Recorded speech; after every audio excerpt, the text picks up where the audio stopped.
Hello, welcome to IBM Media course on artificial intelligence using Python. My name is Prasad and I am your instructor. Today we will be starting this course on artificial intelligence with Python with basic introduction about what artificial intelligence is and where is it applicable. So to start with, what do you mean by artificial intelligence? Artificial intelligence is something which is not human intelligence. Artificial intelligence means you are devising a machine which can act like human being. Like you should be able to think like human being. You should be able to act like human being. You should be able to do work like a human being, and you should help human beings in their daily activities. Now, where can we give examples of artificial intelligence devices? You are already familiar with things like robots, driverless cars, missiles, satellites, software applications like chatbots, language translators, object scanners, etc., which can act more intelligently and which can be more faster than human beings in doing those work. Artificial intelligence is called augmented intelligence that can help human beings. Some of the examples which we are very familiar today is face recognition of large population, face recognition in your mobile phones and scanners. Now we also have portals and sites which recommend buyers what to buy in electronic commerce.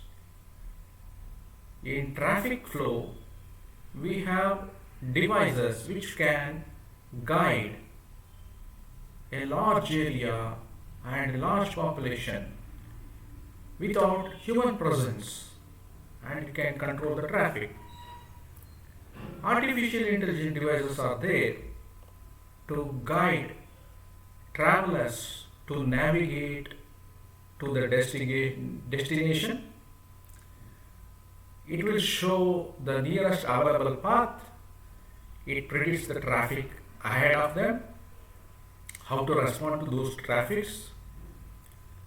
Artificial intelligence applications and devices help in translating large books, manuals into multiple languages simultaneously. It can help create audiobooks. It can enable video services. AI devices and solutions can help showcase location of diseases, tumors during body scans in medical field. You are already aware artificial intelligence enables missiles to overcome hurdles. It will enable them to navigate and strike the target and enemy locations with precision.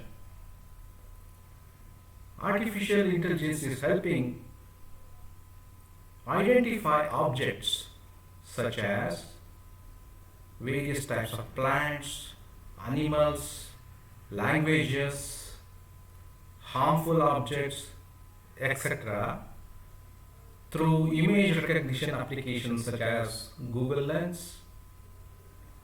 Artificial intelligence is enabling robots to classify objects. It is enabling them to transport and align large objects in shelves in warehouses such as Amazon robots. Now, after having spoken to you about what artificial intelligence is and what are the applications, which you may be familiar, I would like you to solve an exercise and identify whether some of these applications which you are aware are from artificial intelligence. Now, you have to answer yes if it is from artificial intelligence, no if it is not from artificial intelligence, a kind of if it is a partly artificial intelligence. A spreadsheet that can calculate sums and other predefined functions on a given data set. Predicting the stock market by fitting a curve to the past data about stock prices. A GPS navigation system for finding the fastest route. A music recommendation system such as Spotify that suggests music based on the user's listening behavior. Big data storage solutions that can store huge amounts of data such as images or video and stream them to many users at the same time. Photo editing features such as brightness and contrast in applications such as Photoshop. Style transfer filters in applications such as Prisma that take a photo and transform it into different art styles, Impressionist, Cubist, etc. Take a minute, understand the question and classify them whether these applications are from artificial intelligence or not, or they can be considered as a type of artificial intelligence. Nowadays, you will hear about artificial intelligence everywhere. Artificial intelligence is creating new fields, new employment avenues. So what is the necessity of learning artificial intelligence? You are aware, artificial intelligence is not new. Artificial intelligence took birth during the Second World War in the 1930s. They were mainly used in military, satellites, weather forecasting, large nuclear reactor operations, such type of large applications. But why it has become so popular now? It's because the data is increasing multi-folds everywhere, whether it's an e-commerce portal, whether it is a telecom service provider's data, whether it is a turbine, a wind turbine, or a nuclear turbine, or a aircraft engine, or a rail service, aircraft services, everywhere lot of information is getting generated every moment. This data is in structured format, unstructured format, and semi-structured format. They contain large amounts of information which will be useful. Now, to analyze this data, sometimes in real time it becomes almost impossible for human beings because of their limitations. So, human beings are creating artificial intelligence devices that can extract this data, understand the pattern in them, generate decisions, and make decisions by themselves when there is no human supervision. Now, artificial intelligence requires lot of data. Artificial intelligence learn through the data. Human beings like us have limitations of performance at work. We can't work continuously for more than 8 to 10 hours.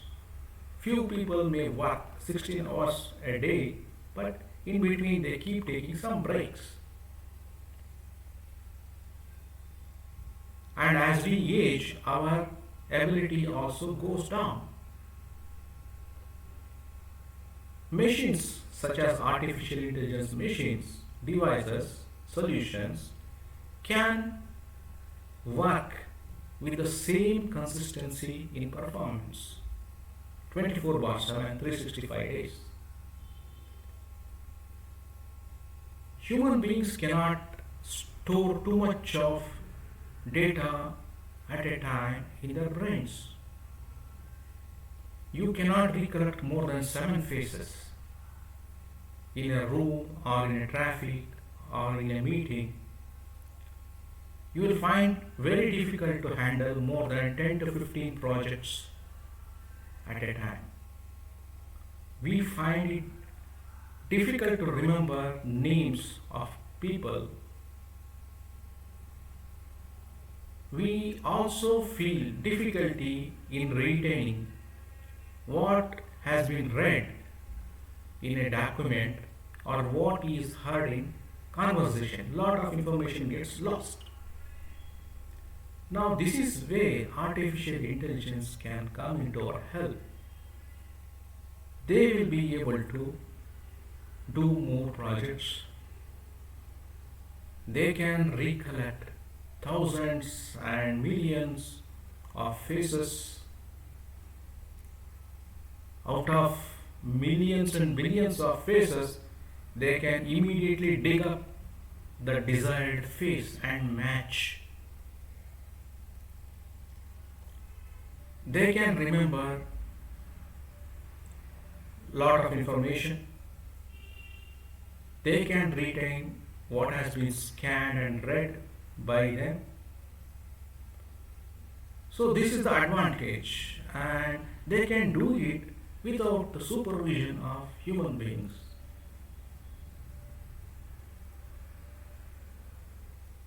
Now, human beings are bored of repetitive tasks. We are bored of repetitive tasks. But artificial intelligence devices, machines learn a lot by doing repetitive tasks, and their accuracy improves with repetitivity. Artificial intelligence can teach by itself. AI can help in teaching machines and robots to improve their performance and utility. Driverless cars, you can improve their performance by giving them new data, and with every new data they keep learning more and their performance can become better. Voice recognition assistants, you train your Google Assistant or Amazon Alexa or Apple Siri. When they recognize your words and accents and learn, if someone else speaks to the same device, they will be able to respond better. Image recognition devices are able to, such as the CCTV, are able to identify whether it's the same individual it has seen before or is it a different individual. AI can respond in real time. That is where we are more depending on AI. AI can help us in weather forecasting, cyclone forecasting, identifying the places which immediately need support for disaster recovery, identifying the place where the enemy is likely to move for the next 1 hour, next half a day, next one day. So it can help the military can take appropriate decisions. Artificial neural network and deep learning techniques are helping in analyzing data more deeper than the conventional statistical and machine learning algorithms. They will help in better feature extraction from unstructured data such as images, text, maps, and videos. AI can improve accuracy. The conventional algorithms in statistics and mathematics would plateau even when the data volume increases, and hardly a marginal improvement may be there. Whereas techniques such as deep learning and artificial neural networks helps to improve the accuracy level. When they go through an iteration on the same data again and again, they will be able to gather more information out of data. So when you use large data sets in situations such as e-commerce, online banking, telecom, phone calls, satellite, television, channel selections, accuracies through machine learning algorithms would plateau, whereas artificial intelligence will learn from the data every time and improves its performance and accuracy in identification, which will help us in predictions and classifications. AI can organize data to obtain maximum benefit. AI can help in indexing the data which has been fed into it. It can organize in devices and systems that use self-learning algorithms. So when a new situation occurs, it can immediately retrieve data from the past and can take swift decisions. Now this is about the need of AI. Now we talk about intelligence and artificial intelligence. Now intelligence means what? Now we have the ability to think. Now artificial intelligence means if a system other than a human being, a system, an artificially created system, if it can also made to think, made to calculate, made to reason, made to perceive relationships and analogies, learn from past experience, store and retrieve information from its memory, solve problems, comprehend complex ideas, if it can use natural language fluently, classify, generalize, and adapt to new situations. So, what is artificial intelligence composed of? What all things are there? Earlier, artificial intelligence was considered to be an integration of mathematics and statistics and computer science. Now, more and more subjects are getting linked to artificial intelligence, such as linguistics, engineering, psychology. So, lot of subjects now there is no subject which is not linked and which do not require artificial intelligence. Now, where do we require artificial intelligence? Mainly two conditions. The first condition is if it is too repetitive, if tasks are too repetitive, we get bored. So an artificial intelligence system can help us in doing those repetitive tasks. Secondly, when some tasks are very complex, it has to be executed in the shortest possible time. It is very difficult for human beings to coordinate all the tasks. So artificial intelligence will come into our support then also. Now, in artificial intelligence, there are large number of fields by themselves, such as logic. We have things such as logic programming. We have machine learning from your data science, which you would have studied. Now, machine learning improves the performance of artificial intelligence systems. Search algorithms, such as Google search engines, now these improve the ability of artificial intelligence solutions. Genetic algorithms, they help in optimizing the right algorithm for the right situation.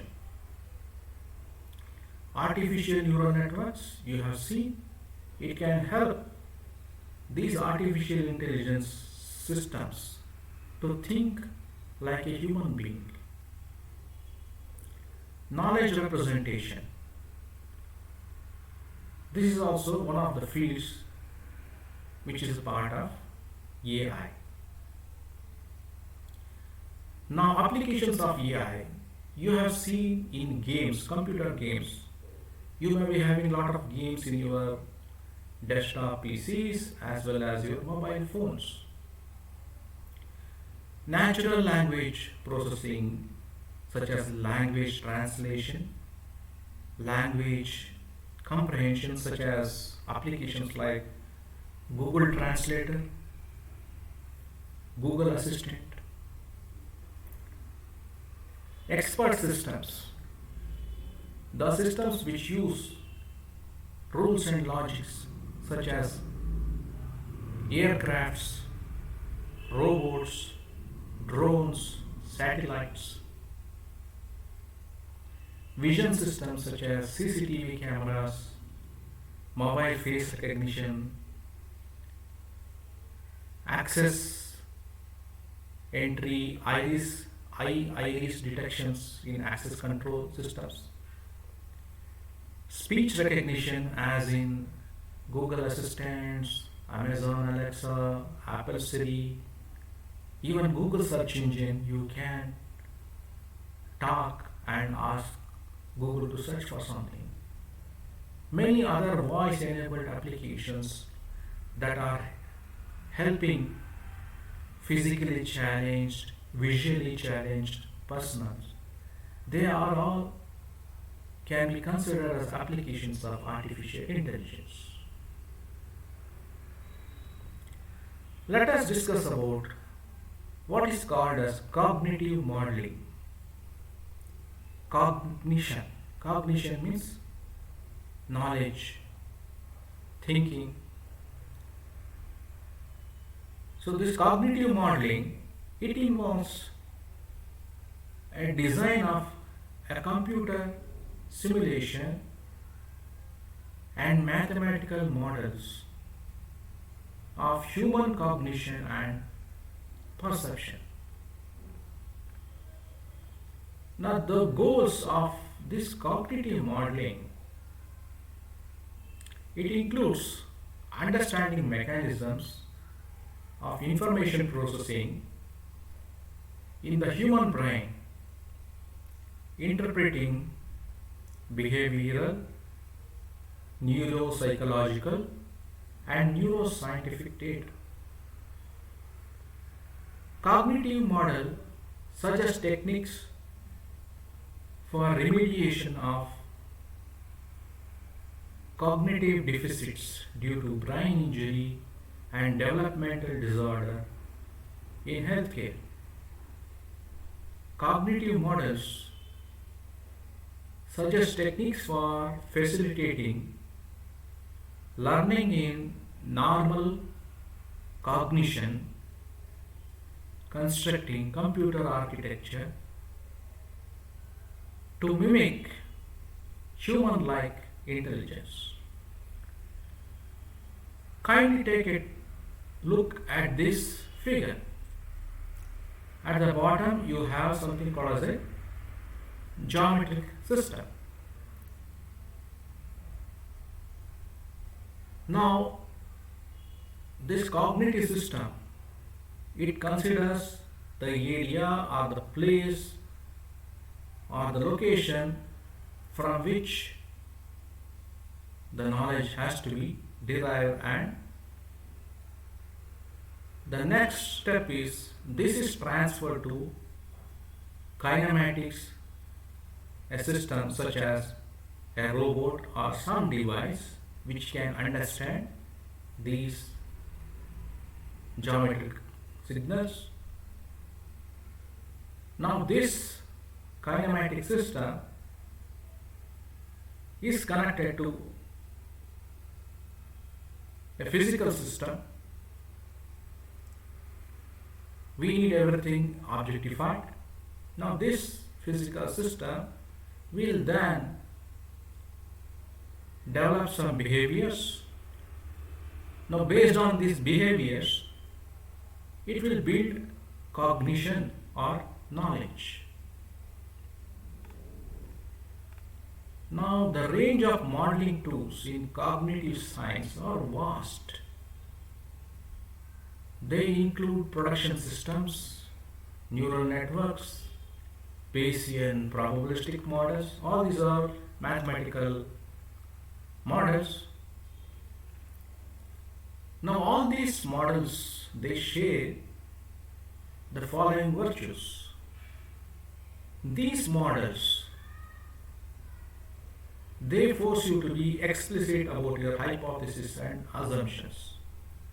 Now if you use this model in your country or some other country or some other location, they should perform almost similar, subject to some randomness which you introduce in the system. Now these models, cognitive models, will help you to test your hypothesis and assumptions. They provide a framework for integrating knowledge from various fields. These models provide a framework to integrate knowledge from fields such as mathematics, psychology, linguistics. So you should be able to translate them into a mathematical relationship or a mathematical model. These models allow you to observe complex interaction among hypotheses. This model will help you to understand the complex interactions between the data elements. They provide the ultimate in controlled experimentation. Sometimes when the variables are too high, when the features are too high, it becomes very difficult for you to conduct the experimentation. Now these models can help you in optimizing in your experimentation. Now these cognitive models help you lead to empirical predictions. That's what is required for us in artificial intelligence. The models provide a sort of mechanistic framework that will ultimately be required in a theory of cortical computation. So whatever these models, mathematical models do, they can be considered like a mechanistic framework or a relationship that is required to build intelligent devices, intelligent algorithms that can be repetitively used for applications. Models can be built at many levels of the reductionist hierarchy. Single cell models characterize the details of neural function, ion flow membrane depolarization, neurotransmitter release, action potential, neuromodulatory interactions in healthcare and in many other scientific applications. Among these models, we have something called as network models. They focus on neurophysiology and neuroanatomy of cortical regions. They behave like our brain cells and they perform like our brain cells. We have something called as functional models that characterize the operation and interaction of components of the cognitive architecture and emphasize the transformation of representation. These models, cognitive models,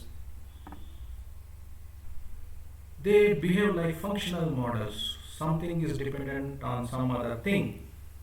So you can translate problems into a functional models. Now models at the computation level focus on input-output behavior of the system and provide a mathematical characterization of cognition and learning.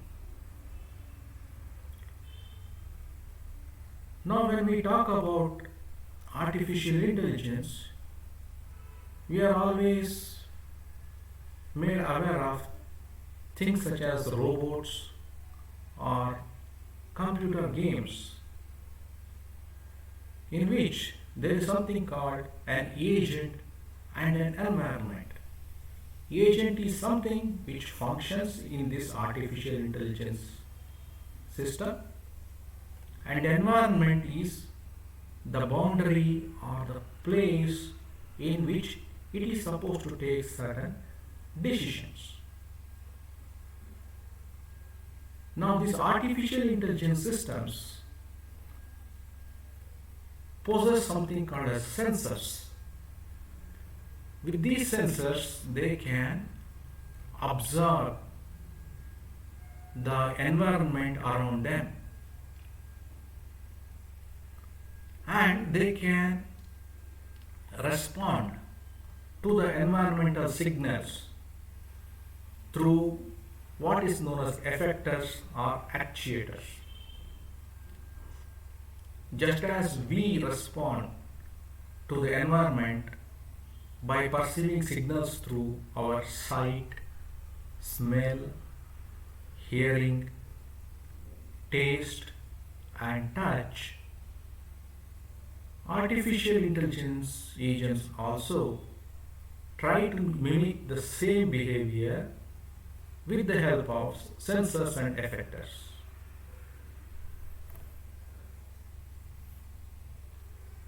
So this is what we are going to learn in artificial intelligence. Now the environment. When we talk about the environment, an environment can have various features from the point of view of an agent or a robot or a software program.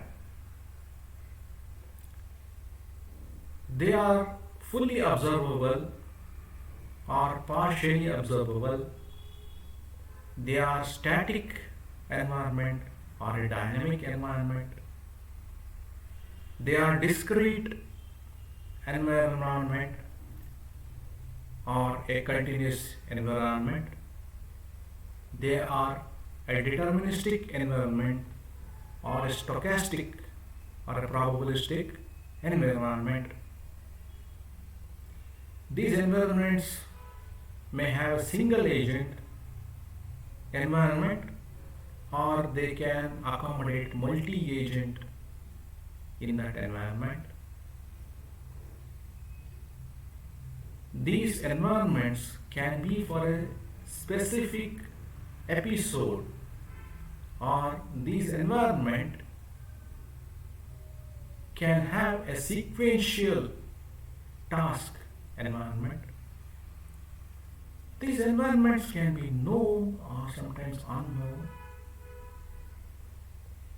These environments may be accessible or it may be inaccessible. So there are various features from the point of view of an agent, which is a robot or an artificial intelligence program. Now, what do we mean by fully observable versus partially observable? The agent, which is a robot or some device, has got a sensor. If this agent sensor can sense or access the complete state of the environment, for example, your driverless car has got sensors to observe all the objects around the car in 3 dimensions. So if it can recognize all the objects which are in front, back, side, top and bottom, then it is fully observable environment. If for some reason, if there is some object it cannot identify because it is not being designed or it is not able to relate that object with its existing data, then it is partially observable.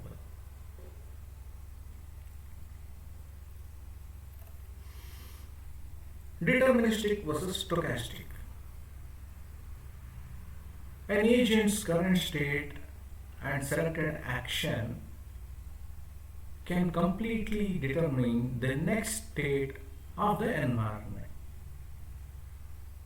And such an environment is called as a deterministic environment. You are traveling and you are using a Google Navigator.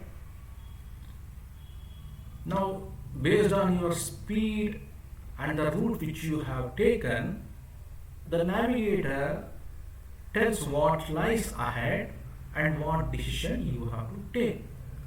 To reach your destination, how much time it may take.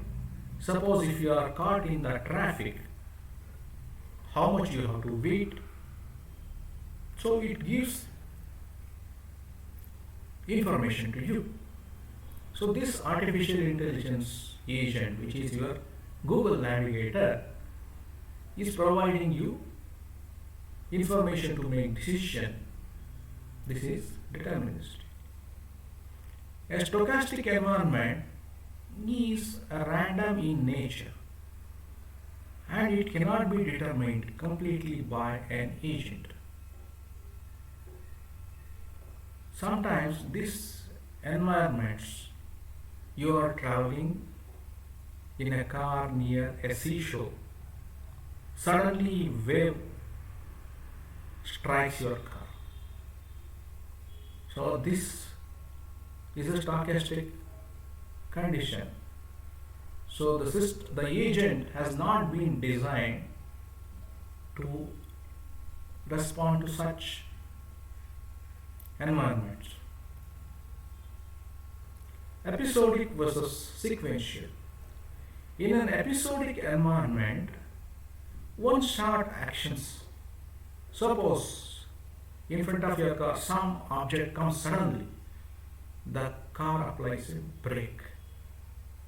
One time action. In a sequential environment, an agent requires memory of past actions to determine the next best actions. Suppose if you are traveling the same route again and again through your driverless car, the car has understood the path in which you travel, what all objects are there, how many signals are there, where are the pedestrian crossings, which are the one ways. So it keeps improving its knowledge through repetitive actions.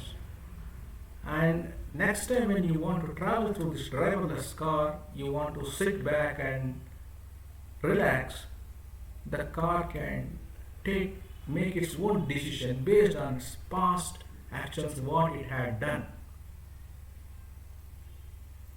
Single agent versus multi-agent.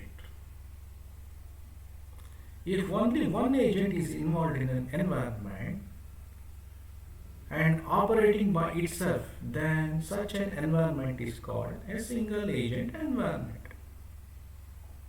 One robot is assembling a car. It knows where to go, where to pick the bolts and nuts, upholstery, how to apply paint. So if it is a multi-purpose robot, so it's a single agent. In multiple agents are operating in the environment. For example, there is one robot which is supposed to go and pick the entire chassis of the car. There is another robot which comes and does the painting. There is a third robot which comes and fits the upholstery and the wheels. So this is a multi-agent environment. So here care has to be taken which task has to be performed. Suppose if some task has been performed, how long the other robot has to wait. So all this type of information, all these types of decisions have to be taken. This happens in a multi-agent environment. Static versus dynamic. If the environment can change itself while an agent is deliberating, then the environment is dynamic environment. If the environment keeps changing, for example, traffic keeps changing when the car is traveling on the road. So the car has to take decision by itself when to increase the speed, when to decrease the speed. So this is a dynamic environment. Static environments are easy. Suppose if an agent is supposed to do a repetitive task again and again, it's a static environment. Such as crossword puzzles. Discrete versus continuous.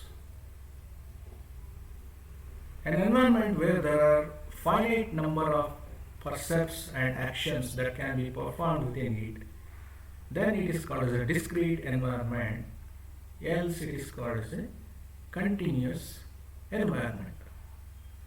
In a chess, there are finite number of actions that have to be taken, so it is a discrete environment. A self-driving car may have to take multiple perceptions, multiple actions every time it goes. Sometimes it may increase, sometimes it may decrease. So that is a continuous environment. Known and unknown.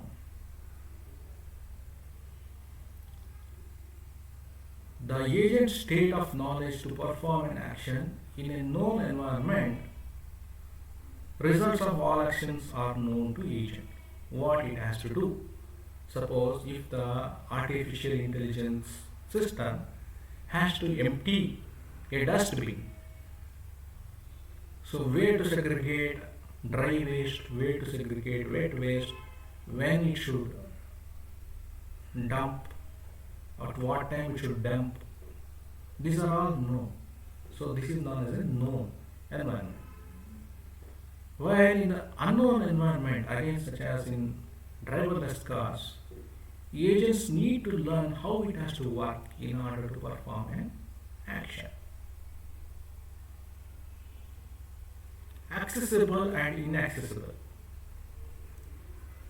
If an agent can obtain complete and accurate information about the state's environment, then such an environment is called as an accessible environment. Else it is called inaccessible. An empty room whose state can be defined by its temperature is an example of accessible environment. Information about an event on Earth such as earthquake or a volcano is an example of inaccessible environment.